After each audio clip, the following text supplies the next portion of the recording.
మీరు ఎప్పుడైనా ఒక ఎలుకను చూసారా? అది ఎప్పుడూ ఏదో ఒకటి వెతుకుతూనే ఉంటుంది, పరిగెడుతూనే ఉంటుంది. పగలైనా రాత్రైనా సరే వంటింట్లోంచి ఏదో తీసుకొస్తుంది, సరుకుల్లోంచి ఏదో తీసుకొని వెళ్ళిపోతుంది. ఒక్కసారి మీ బట్టలు కూడా కొరికేస్తుంది.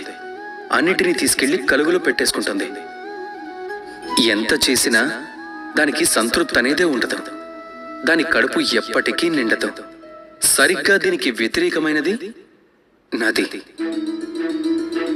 ఎవరి దగ్గర ఏది దొంగిలించదు, ఎప్పుడూ పంచుతూనే ఉంటుంది. తనలోని నీటిని ఈ ప్రకృతికి పంచిపెడుతుంది. నాగరికతను పెంచుతూ పోతుంది. ఈ ప్రకృతిని ఎప్పుడు నిత్య నూతనంగా ఉంచుతుంది. నది ఎంత నీటిని పంచినా సరే ఆ నది ఎప్పటికీ ఖాళీ అవ్వనే అవ్వదు. దీన్ని బట్టి మీకు ఏం తెలుస్తుంది? ఎవరైతే ఎప్పుడు లాక్కుని తింటారో వారికి ఎంత తిన్నా ఆకలి తీరదు. ఎవరైతే అందరికీ పంచుతూ ఉంటారో అతడిని ఈ ఆకలి ఎంత మాత్రం బాధించలేదు.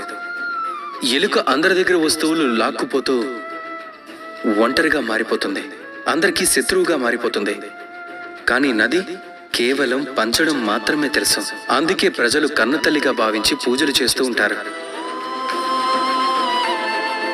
అందుకని లాక్కోవడం కాదు, పంచడంలో నమ్మకం ఉంచండి. ఆ నమ్మకమే మిమ్మల్ని ఎంతో గొప్పవారిని చేస్తుంది. రాధా.